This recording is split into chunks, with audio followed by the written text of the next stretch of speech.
BNP chairman Tarique Rahman বলেছেন, গত ১৬ বছর স্বৈরাচার শুধু নিজেদের স্বার্থ দেখেছে। দুপুরে ঠাকুরগাঁওয়ে বিএনপি নির্বাচনে জনসভায় তিনি এসব কথা বলেন। তারেক রহমান বলেন, বিগত সময় মানুষ রাজনৈতিক অধিকারের পাশাপাশি অর্থনৈতিক অধিকার থেকেও বঞ্চিত হয়েছে। জনগণের সমর্থন নিয়েই এদেশকে পুনর্গঠন করবে বিএনপি। এরপর দিনাজপুরের বিরামপুরে সমাবেশে অংশ নেবেন তারেক রহমান। জুবাইর রহমানের রিপোর্ট। দীর্ঘ ২৩ বছর পর ঠাকুরগাঁওয়ের মাটিতে পা রাখলেন বিএনপি চেয়ারম্যান তারেক রহমান। সরকারি বালক উচ্চ বিদ্যালয় মাঠে অনুষ্ঠিত নির্বাচনী জনসভায় যোগ দেন তিনি। মাঠে পৌঁছতেই হাজার হাজার নেতাকর্মীর করতালিতে মুখর হয়ে ওঠে পুরো এলাকা। হাত নেড়ে সমর্থকদের অভিবাদনের জবাব দেন বিএনপি চেয়ারম্যান। এই জনসভা হোক আমাদের সেই শপথের জনসভা, যেই জনসভায় আমরা শপথ নিব আমরা আগামী দিনে একটি নিরাপদ বাংলাদেশ গড়ে তুলব।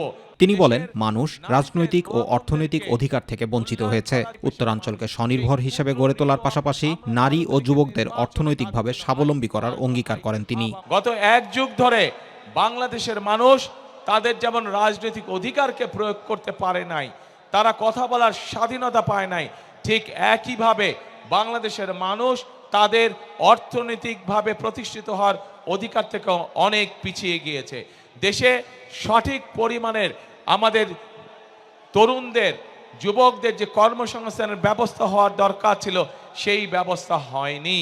দেশের নারীদের, মা বোনদেরকে মূল্যায়ন করার জন্য তাদের যেই স্বাবলম্বী করে গড়ে তোলার কথা ছিল সেইটি হয় নাই।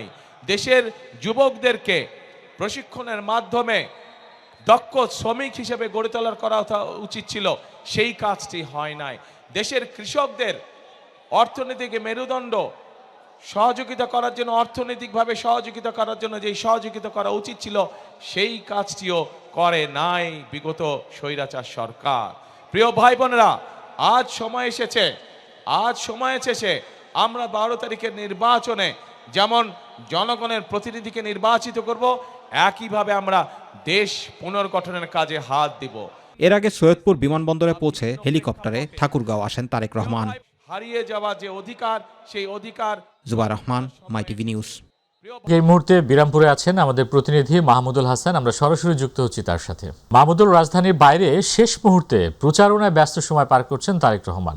দিনাজপুরে জনসভার কেমন পরিস্থিতি দেখছেন আমাদেরকে জানান।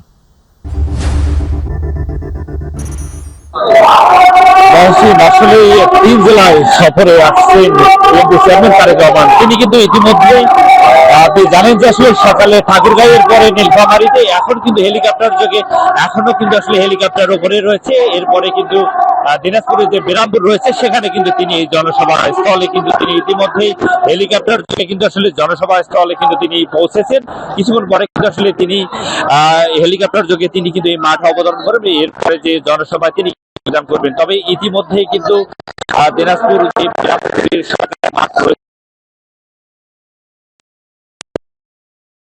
কর্মীদের আমরা আসলে অনেক যে ভিড় কিন্তু ভিড় দেখতে পাচ্ছি।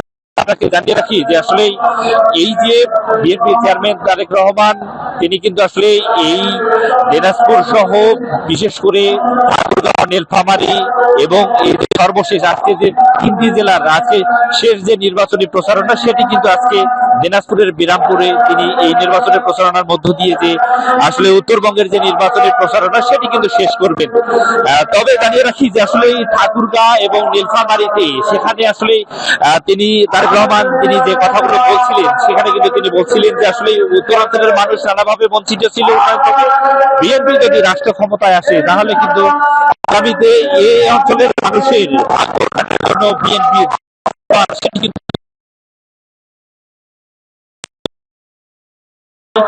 দিনাজপুরের যে সরকারি কলেজ মাঠ রয়েছে ইতিমধ্যে এখনো যে সেটি কিন্তু আমরা দেখতে পাচ্ছি। আমরা কিন্তু একেবারে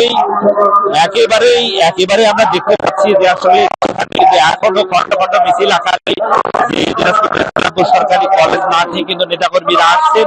যেহেতু তারেক রহমান ইতিমধ্যে হেলিকপ্টার যোগে বিরামপুরের যে সরকারি কলেজ মাঠ রয়েছে সেখানে কিন্তু তিনি অবতরণ করবেন এবং এরপরে যে আসলে নির্বাচনী জনসভায় প্রধান অতিথি হিসেবে বক্তব্য রাখবেন। তবে কি বার্তা দেবেন এবং উন্মুখ হয়ে আছে এই অঞ্চলের মানুষ, উত্তরবঙ্গের মানুষ কিন্তু আসলে বিএনপি কে কতটা ভালোবাসে সেটি কিন্তু 12 তারিখে প্রমাণ করবে এখানকার নেতাকর্মীরা, সেটি বলছিলেন। এবং তারেক রহমানও যেটি বলছিলেন যে আগামীতে যদি 12 তারিখে ধানের শীষে ভোট দিয়ে যদি এই অঞ্চলের যারা প্রতিনিধি রয়েছে, ধানের শীষের প্রতীকে যারা লড়ছেন তাদেরকে যদি বিজয়ী করা হয়, তাহলে এই অঞ্চলের মানুষের ভাগ্য উন্নয়নের জন্য তারেক রহমান সেটি আসলে নেক নজর দেবেন, সেটি কিন্তু বারবার বলছিলেন। এবং বিশেষ করে আমরা দেখেছি উত্তরাঞ্চলের একটি বিশাল একটি অঙ্ক আসলে এই অঞ্চলের মানুষের দীর্ঘদিনের ছিল আসে যায়, কিন্তু আসলে কেউ কখনো কিন্তু এই তিস্তা মহাপরিকল্পনা বাস্তবায়ন করেনি। তবে বিএনপি যদি রাষ্ট্র ক্ষমতায় যায় তাহলে কিন্তু এই অঞ্চলের মানুষের নানা কাজের কথা জনসভাগুলোতে তিনি সকালে হেলিকপ্টারে ঠাকুরগাঁয়ে, এরপরে নীলফামারীতে দুপুর নাগাদ, এরপরে কিন্তু আসলে এখন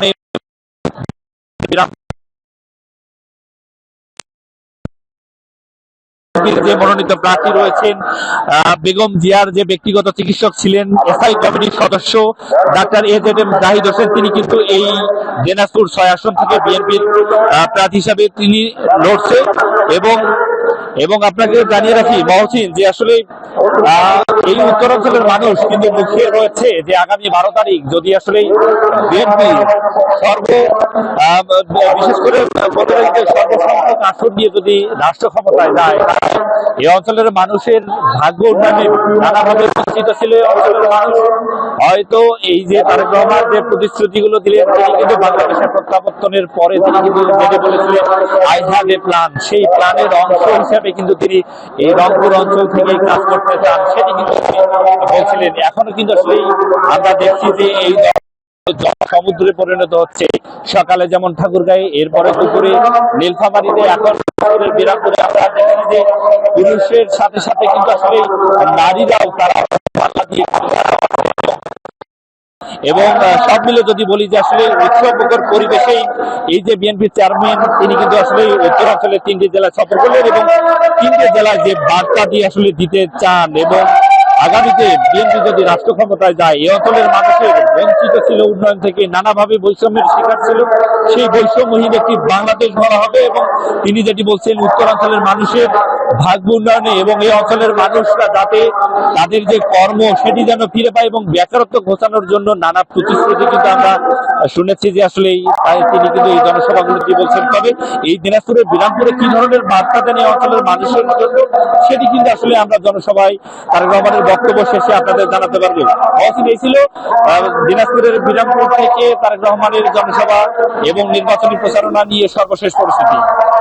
রাজনীতিকে যারা পেশা হিসেবে নিয়েছে তারাই দুর্নীতি, চাঁদাবাজি ও মামলাবাজি করে বলে মন্তব্য করেছেন জামায়াত ইসলামের আমির ডাক্তার শফিকুর রহমান। তিনি বলেন, অসৎ নেতৃত্বের জন্য দেশের মানুষের ভাগ্য বদলায়নি। দুপুরে হবিগঞ্জে আয়োজিত জনসভায় তিনি এসব কথা বলেন। ধর্মের ভিত্তিতে দেশকে আর বিভক্ত হতে দেয়া হবে না বলে মন্তব্য করেন শফিকুর রহমান। আতিকুর রহমান তিতাসের রিপোর্ট। রাজনীতিকে পেশা নয়, দায়িত্ব হিসেবে নেয়ার কথা জানিয়ে দুর্নীতির বিরুদ্ধে কঠোর অবস্থানের ঘোষণা দিয়েছে জামায়াত ইসলামী। হবিগঞ্জের নিউফিল্ড মাঠে নির্বাচনী জনসভায় দলের আমির ডাক্তার শফিকুর রহমান বলেন, যারা রাজনীতিকে পেশা হিসেবে নিয়েছে তারাই দুর্নীতি, চাঁদাবাজি ও লুণ্ঠনের সঙ্গে জড়িত। রাজনীতি আমাদের পেশা নয়, রাজনীতিকে আমরা কর্তব্য হিসাবে নিয়েছি। রাজনীতিতে যারা পেশা হিসাবে নিয়েছে, দুর্নীতি, চাঁদাবাজি, মামলাবাজি, লুণ্ঠন এগুলা তারা করে। ক্ষমতায় গেলে জামায়াতের সংসদ সদস্যরা ট্যাক্স মুক্ত গাড়ি ও স্বল্প মূল্যের সরকারি ফ্ল্যাট নেবেন না বলেও জানান তিনি। বলেন, নির্বাচিত জনপ্রতিনিধিও তাদের পরিবারের আয় ব্যয়ের হিসাব প্রকাশ করা হবে। দুর্নীতিতে জড়ালে কাউকে ছাড় দেয়া হবে না। যারা নির্বাচিত প্রতিনিধি হবেন তারাই চরিত্র হারিয়ে লুণ্ঠনকারী হয়ে যাবেন, সেই বাংলাদেশ দেখতে চাই না। আমাদের যারা নির্বাচিত হবেন তারা প্রতি বছর একবার জনগণের সামনে তাদের আয় ব্যয়ের হিসাব প্রকাশ করতে বাধ্য হবেন। শুধু নির্বাচিত প্রতিনিধি নন, তার পরিবারের প্রত্যেক সদস্যের আয় ব্যয়ের হিসাব দিতে হবে। অত্যন্ত স্বল্প মূল্যে যেটা এমপি মন্ত্রীদেরকে দেওয়া হয় সেই প্লট আমরা নেব না। আমরা বলেছি বিনা ট্যাক্সের গাড়ি আমরা কিনবো না। চাঁদাবাজির বিরুদ্ধে হুঁশিয়ারি দিয়ে জামায়াত আমির বলেন, চাঁদা নিতে এলে কঠোর ব্যবস্থা নেওয়া হবে। পাশাপাশি নারীদের প্রতি সহিংসতা ও দুর্ব্যবহারের বিরুদ্ধেও অবস্থান নেন তিনি।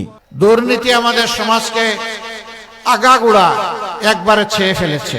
ইনশাআল্লাহ আল্লাহ তাআলা আমাদেরকে সুযোগ দিলে এই দেশ পরিচালনার আমরা চাঁদাবাজের হাত বন্ধ করে দেব ইনশাআল্লাহ।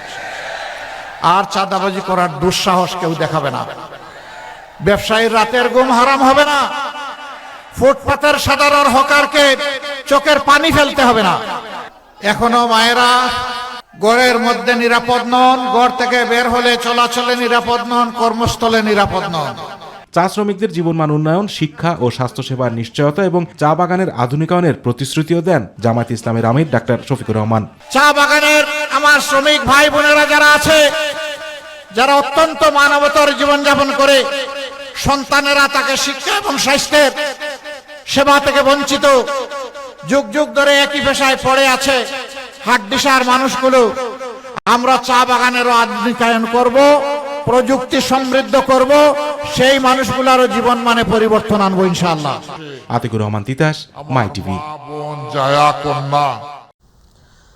নিজ নির্বাচনী এলাকা ঢাকা 17 সহ আগামী 2 দিনে রাজধানীতে মোট 14টি নির্বাচনী জনসংযোগে অংশ নেবেন তারেক রহমান। এর মধ্যে রোববার ঢাকা মহানগরী উত্তরের 6টি এবং মঙ্গলবার দক্ষিণের 8টি স্থানে ভিন্ন ভিন্ন জনসংযোগ করবেন তিনি। গুলশানে প্রেস ব্রিফিংয়ে তথ্য জানান বিএনপি নির্বাচন পরিচালনা কমিটির মুখপাত্র মাহদি আমিন। এছাড়া নির্বাচনের দিন বোরকা পরিহিত মহিলা ভোটারদের চিহ্নিত করতে ভোট কেন্দ্রে পর্যাপ্ত সংখ্যক নারী পুলিং অফিসার নিয়োগের জন্য ইসির প্রতি দাবি জানিয়েছে দলটি। জাল ভোট দেওয়ার উদ্দেশ্যে বিপুল সংখ্যক বোরখা এবং নিকাব প্রস্তুত করা হচ্ছে। এই পরিপ্রেক্ষিতে নির্বাচন কমিশনের প্রতি জোরালো আহ্বান জানানো যাচ্ছে যে প্রতিটি ভোট কেন্দ্রের নারী কক্ষে অবশ্যই পর্যাপ্ত সংখ্যক নারী পোলিং অফিসার নিয়োগ নিশ্চিত করতে হবে। আইন ও বিধিমালা অনুযায়ী মুখমণ্ডল খুলে ভোটের শনাক্তকরণ কার্যকরভাবে সম্পন্ন করতে হবে। এ বিষয়ে নির্বাচন কমিশন ইতিমধ্যেই স্পষ্ট নির্দেশনা দিয়েছে যে ন্যাশনাল আইডি কার্ড বা হজের ছবি তোলার সময় যেভাবে মুখ খোলা রাখা হয়, ঠিক একইভাবে ভোট গ্রহণের সময় নারী পোলিং কর্তৃপক্ষের সামনে মুখ খুলে পরিচয় নিশ্চিত করতে হবে। পাশাপাশি ভোটের স্বচ্ছতা ও বিশ্বাসযোগ্যতা রক্ষার সব রাজনৈতিক দলের পক্ষ থেকে নারী কক্ষে যথাসম্ভব নারী পোলিং এজেন্ট নিয়োগ নিশ্চিত করা অপরিহার্য এবং দায়িত্বশীল সকল রাজনৈতিক দলকে আমরা এ বিষয়ে সচেতন থাকার জন্য আহ্বান জানাচ্ছি। ত্রয়োদশ জাতীয় সংসদ নির্বাচনে অংশ নেওয়া প্রার্থীদের মধ্যে প্রায় অর্ধেকই স্বল্প আয়ের। প্রতিদ্বন্দ্বিতা করা 2026 জন প্রার্থীর মধ্যে 832 জনেরই বার্ষিক আয় 5 লাখ টাকার নিচে, যা শতকরা হিসাবে 41%। আর 95 জনের আয় 1 কোটি টাকার বেশি, এমন তথ্য সুশাসনের জন্য নাগরিক সুজনের।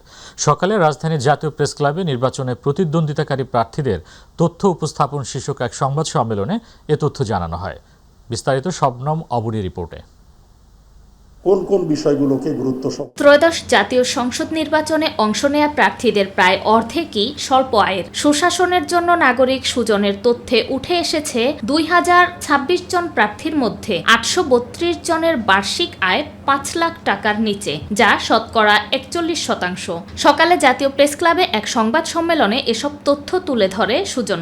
তার একটা বিশ্লেষণ। সুজনের তথ্যে দেখা যায় 741 জন প্রার্থীর আয় 5 থেকে 25 লাখ টাকা, আর 1 কোটি টাকার বেশি আয় করেন 95 জন। তবে 155 জন প্রার্থী হলফনামায় আয়ের তথ্যই দেননি। কোটি টাকার বেশি আয় করা প্রার্থীদের মধ্যে সবচেয়ে বেশি বিএনপির 51 জন, স্বতন্ত্র 25 জন এবং জাতীয় পার্টির 5 জন। 57% প্রার্থীর 5 থেকে 25 লাখ টাকা এটা আয় করেন। এটা বিএনপিতে সর্বোচ্চ 17 এত এটা। আর 1 কোটি টাকার উপরে এটা দেশের বাইরে যারা আছেন তাদের অধিকাংশ ক্ষেত্রেই দেশের বাইরের আয়টা ওইভাবে আসেনি। ঋণ খেলাপির ক্ষেত্রে কিছু কিছু গণমাধ্যম অনুসন্ধানে রিপোর্ট করেছে, তারা সুস্পষ্ট সংখ্যা বের করেছে কতজন ঋণ খেলাপি, কোন দলের কতজন এবং তারা কত টাকা ঋণ খেলাপি। ব্রিফিংয়ে সুজন সম্পাদক বদিউল আলম মজুমদার বলেন, আগের নির্বাচনের তুলনায় এবার ধনী ও স্বল্প আয়ের প্রার্থীর হার দুটোই কিছুটা কমেছে। হলফনামা জমা দিয়েছে, সবার তথ্য নিয়ে শুরু করেছি এবং আমরা শেষ পর্যন্ত আমরা এখানে বোধহয় বিশ্লেষণটা মূলত তুলে ধরা হবে যারা চূড়ান্ত প্রার্থী। নির্বাচনে অনেক প্রার্থীর ঋণখেলাপি থাকা সত্ত্বেও প্রার্থিতা পাওয়ায় ইসির সক্ষমতা নিয়ে প্রশ্ন তোলেন সুজন সম্পাদক। এখানে শবনম অবনী, মাই টিভি, ঢাকা। যে নির্বাচনটা কেমন হলো। শেষ মুহূর্তে জমে উঠছে সিরাজগঞ্জ 4 আসনে নির্বাচনী প্রচারণা। সময় যত ঘনিয়ে আসছে ততই ব্যস্ত হয়ে উঠছেন প্রার্থীরা। ভোটারদের দাঁড়ে দাঁড়িয়ে গিয়ে দিচ্ছেন নানা প্রতিশ্রুতি, দেখাচ্ছেন উন্নয়নের স্বপ্ন। কারো প্রচারণায় গুরুত্ব পাচ্ছে উন্নয়ন ও কর্মসংস্থান, আবার কেউ তুলে ধরছেন এলাকার নিরাপত্তা ও সুশাসনের অঙ্গীকার। সিরাজগঞ্জের উল্লাপাড়া থেকে আনিসুর রহমান লিটনের পাঠানো তথ্য ও ভিডিও চিত্রে হাফিজা খানম জ্যোতির ডেস্ক রিপোর্ট। শেষ মুহূর্তে জমে উঠেছে সিরাজগঞ্জ 4 আসনের নির্বাচনী প্রচারণা। প্রার্থীরা দিচ্ছেন নানা প্রতিশ্রুতি।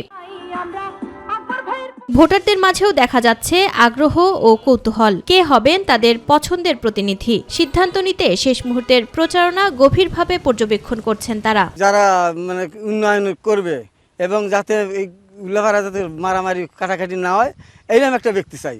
আমাদের উল্লাপাড়া উন্নয়ন করবে বা উল্লাপাড়ার মানে শান্তি রাখবে, তাকেই আমার দরকার। যোগ্য এবং সৎ ব্যক্তিকে ভোটের দিন বেছে নিবি, যাকে সৎ মনে করবি তাকে ভোট দিয়ে জয়যুক্ত করবে। জনগণের স্বার্থে যারা কাজ করবে তাদেরকে আমরা মনোনয়নে ভোট দেব ইনশাল্লাহ। এই আসনে এবারে প্রতিদ্বন্দ্বিতা করছেন 5 জন প্রার্থী। ভোটারদের মন জয় করতে সকাল থেকে সন্ধ্যা পর্যন্ত চষে বেড়াচ্ছেন পুরো নির্বাচনী এলাকা। আমি যেখানে গেছি আমি মনে করি যে সেখানে বিপুল সংখ্যক জনগণের অংশগ্রহণ পেয়েছে এবং তারা আমাকে ধানের শেষে ভোট দিয়ে জয়লাভ করবে। উন্নয়নমূলক কাজ, জনগণের পাশে চিকিৎসা সেবা থেকে শুরু করে অনেক কাজের সাথে আমি ইনভলভ। এ কারণে আমার পক্ষে দল, মত, জাতি, বর্ণ, ধর্ম নির্বিশেষে সকল মানুষ দাঁড়িপাল্লার পক্ষে মানুষ ভোট চাইতেছে আর কি। গোয়েন্দা নজরদারি ছাড়াও কেন্দ্রগুলোতে থাকবে পুলিশের বডি অন ক্যামেরা। এছাড়াও নির্বাচন সুষ্ঠু করতে সকল ধরনের প্রস্তুতি গ্রহণ করা হয়েছে এবং প্রতিটি কেন্দ্রে অতিরিক্ত আইন শৃঙ্খলা বাহিনী মোতায়েনের প্রস্তুতি নেওয়া হয়েছে বলে দাবি এই পুলিশ কর্মকর্তার। ভোট কেন্দ্রে আইন শৃঙ্খলা রক্ষার জন্য প্রত্যেকটা ভোট কেন্দ্রে এই 27টি ভোট কেন্দ্রে বডি অন ক্যামেরা থাকবে। আনসার ভিডিপি সদস্য অস্ত্রধারী থাকবে। টোটাল 13 জন আনসার ভিডিপি সদস্য এবং 2 জন পুলিশ সদস্য মোতায়েন থাকবে। এছাড়া মোবাইল টিম হিসেবে 13টি মোবাইল টিম থাকবে আর 4টি স্ট্রাইকিং ফোর্স থাকবে। মোটামুটি এভাবে আমরা নিরাপত্তা সাজিয়েছি। ভোট কেন্দ্রের প্রত্যেকটা ভোট কেন্দ্রের বাইরে আমার পুলিশ সদস্য ডিউটি করবে। হাফিজা খানম জ্যোতি, মাই টিভি নিউজ ডেস্ক। এই মুহূর্তে বরিশাল থেকে নির্বাচনী প্রচারণার খবর জানতে সরাসরি যুক্ত হচ্ছি প্রতিনিধি পারভেজ রাসেলের সাথে। পারভেজ, বরিশাল সহ দক্ষিণাঞ্চলে নির্বাচনী প্রচারণার সর্বশেষ কি খবর আছে আপনার কাছে?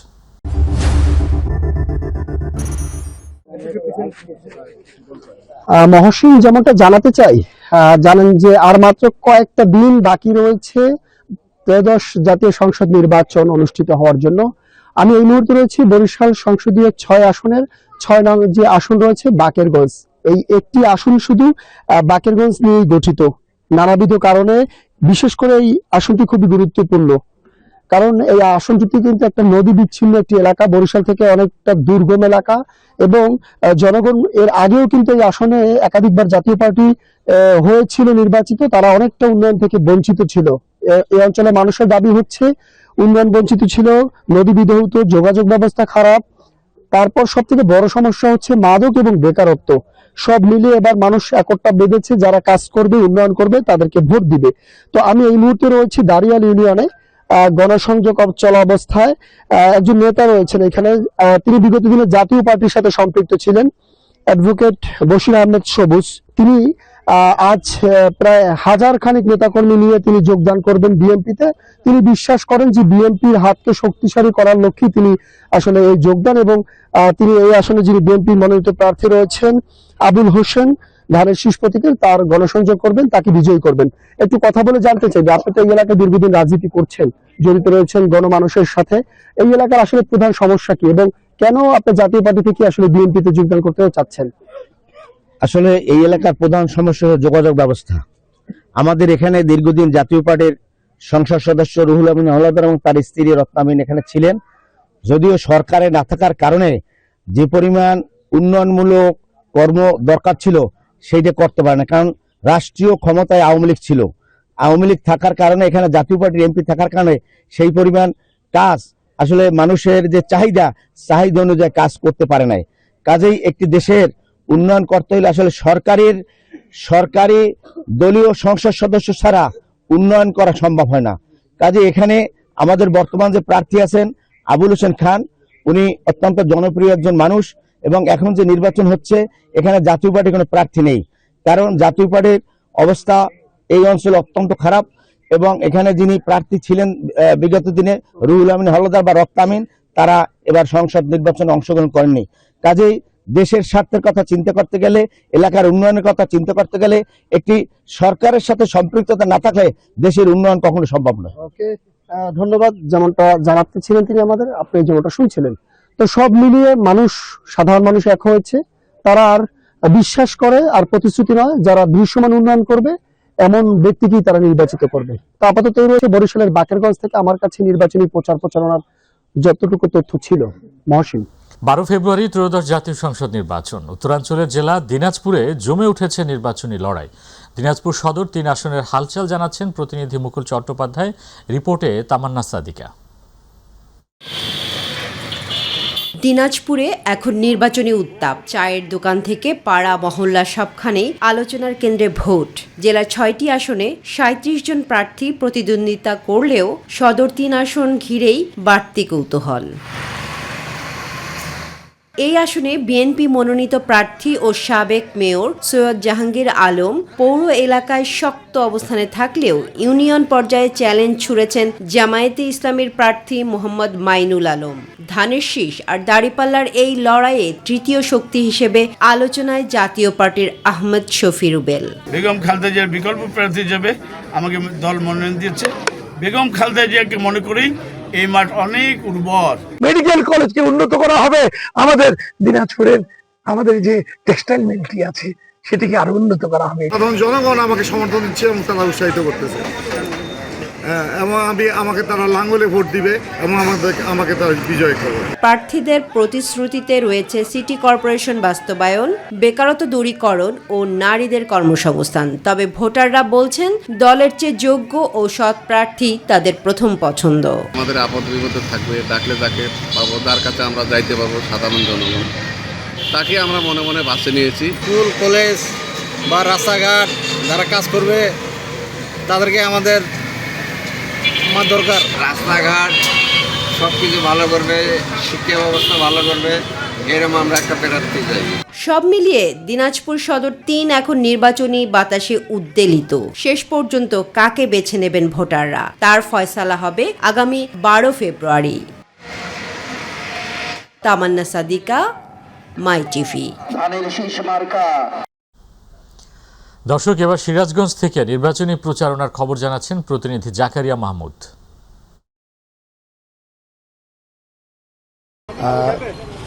আগামী জাতীয় সংসদ নির্বাচন আর মাত্র 4 দিন সময় রয়েছে। 4 দিন সময় কিন্তু জাতীয় সংসদ নির্বাচন অনুষ্ঠিত হতে যাচ্ছে।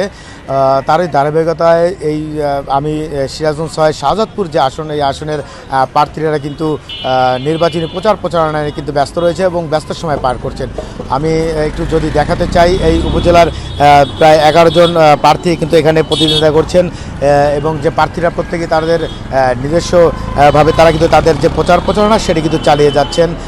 আমরা একটু কথা বলতে যাচ্ছি শাহজাদপুর উপজেলা বিএনপির সাবেক সভাপতি ইকবাল হোসেন হিরু, তার সঙ্গে একটু কথা বলবো, জানতে চাইব যে এই যে নির্বাচনী প্রচারণা প্রায় শেষের দিকে এবং এই প্রচারণার অংশ হিসেবে কেমন প্রস্তুতি চলছে এবং সর্বশেষ কি অবস্থা রয়েছে এবং দলীয়গতভাবে বিএনপির অবস্থা কেমন রয়েছে? Thank you. আসন্ন জাতীয় সংসদ নির্বাচন 12 ফেব্রুয়ারি, এই উপলক্ষে আমরা যারা বিএনপি করি এবং অন্যান্য রাজনৈতিক দল যারা ভোটে অংশগ্রহণ করবেন তারা সকলেই মাঠে ময়দানে সাধারণ মানুষের কাছে যাচ্ছে এবং ভোট আবদার করছে এবং নিয়ম মাফিক যত প্রচারণা আছে সেগুলো মেনেই আমরা চলছি। শাহজাদপুরের মানুষ আপাতত দেখা যাচ্ছে আনন্দমুখর পরিবেশে এবং সুন্দর সুষ্ঠুভাবে এই 12 তারিখের ভোট কার্যক্রম সম্পন্ন করতে চায় এবং ইনশাল্লাহ হবে বলে আমার বিশ্বাস।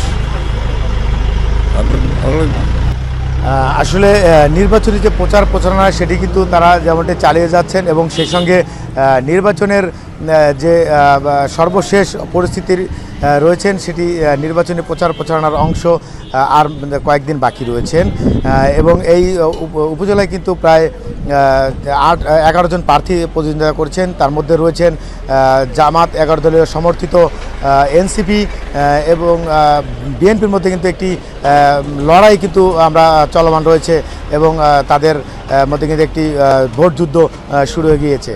তো এই ছিল আমার কাছে সিরাজগঞ্জের শাহজাদপুর 6 আসন থেকে নির্বাচনী প্রচারণার সর্বশেষ।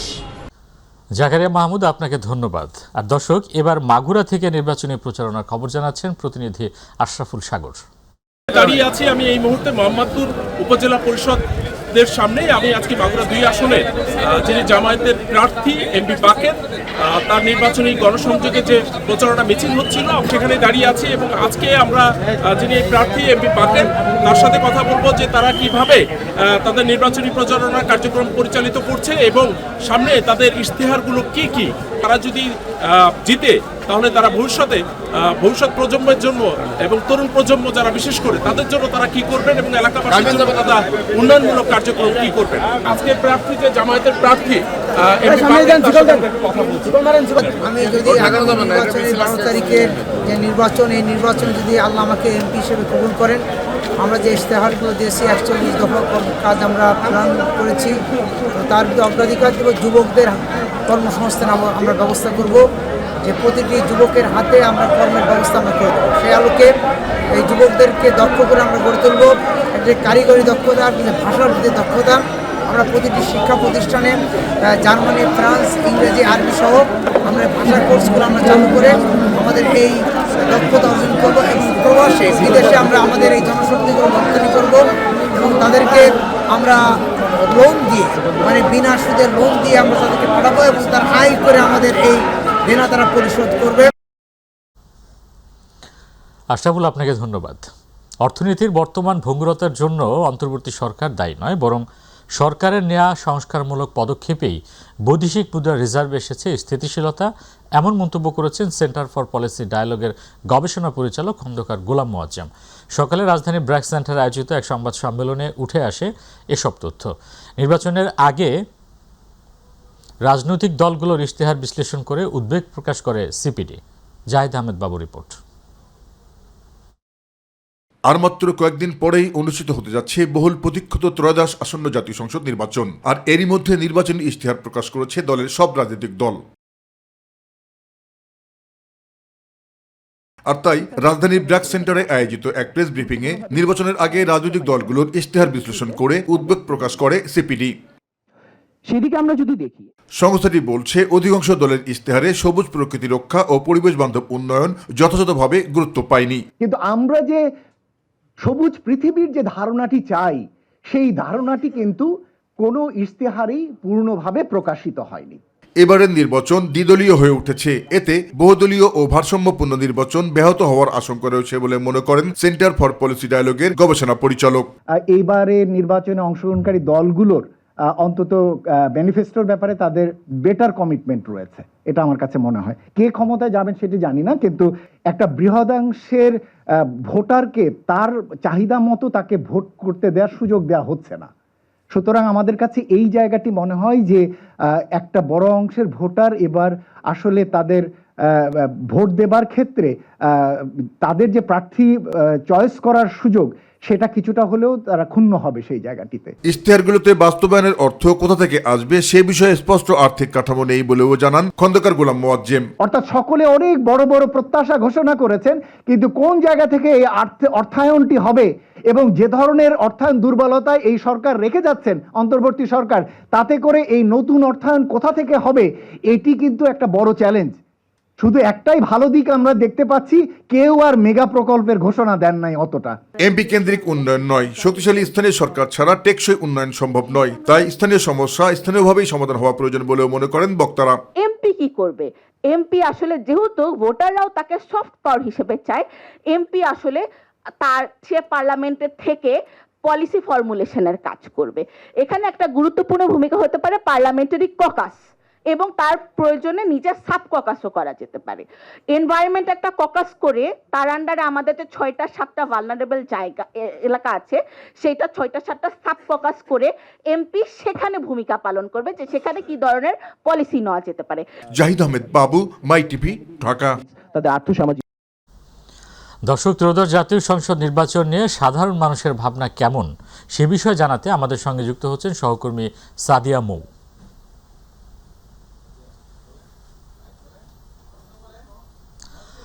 সাদিয়া, আপনি এখন কোন এলাকায় আছেন এবং সাধারণ মানুষ ত্রয়োদশ জাতীয় সংসদ নির্বাচন নিয়ে কি ভাবছেন আমাদেরকে জানান।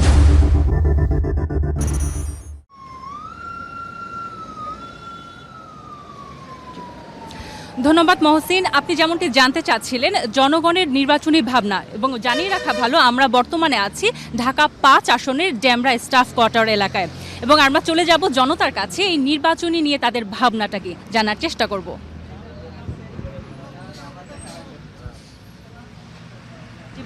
সামনে আসন্ন যে নির্বাচন আসছে, এই নির্বাচন নিয়ে আপনার আসলে ভাবনা কি? ধন্যবাদ। আসছে আগামী 12 ফেব্রুয়ারি আমরা জানি যে জাতীয় নির্বাচন এবং গণভোট 2026 অনুষ্ঠিত হতে যাচ্ছে। তো এটা একটু ভিন্নধর্মী হবে, কারণ হচ্ছে এবার জুলাইয়ের যে আন্দোলনের একটা ইমপ্যাক্ট কিন্তু এখানে আছে, এবং আমরা জানি যে একই দিনে যেহেতু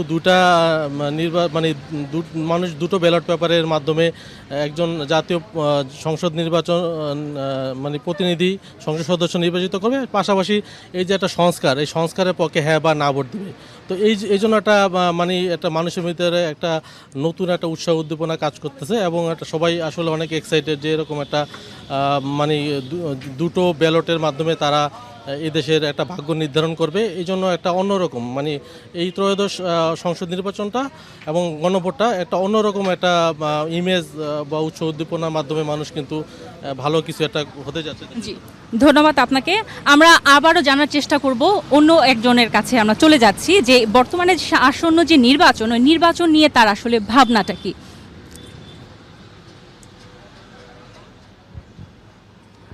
আপনার আসন্ন যে নির্বাচন আছে, সেই নির্বাচনে আসলে আপনার ভাবনাটা কি বা প্রত্যাশাটা কি? আসন্ন নির্বাচনে ভোটের দিন আপনি ভোট কেন্দ্রে যাবেন, এবং নির্বাচনের প্রচারণা কেমন দেখছেন, এবং প্রার্থীদের ব্যাপারে আপনি কিছু বলবেন। আসলে কি নির্বাচন তো এই কত বছর তো আমরা ভোট দিতেই পারি নাই, তো এইবার খুব আনন্দ সহিত আমরা ভোট দিতে যাবো। ভোটটা একটা সৎযোগ্য মানুষেরই দিব।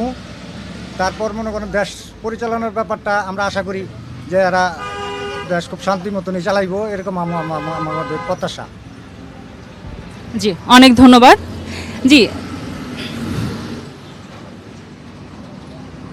আসলে আমরা যেমনটি দেখছিলাম এই এলাকায় ঢাকা 5 আসনে তাদের নির্বাচনটি তারা একটা উৎসব মুখর ঈদের দিন বলে মনে করছেন। ভোট কিনতে যাওয়া এবং এতদিন পর তারা ভোট দিতে যাবেন, এই নিয়ে তাদের মধ্যে একটা উৎসব বিরাজ করছে।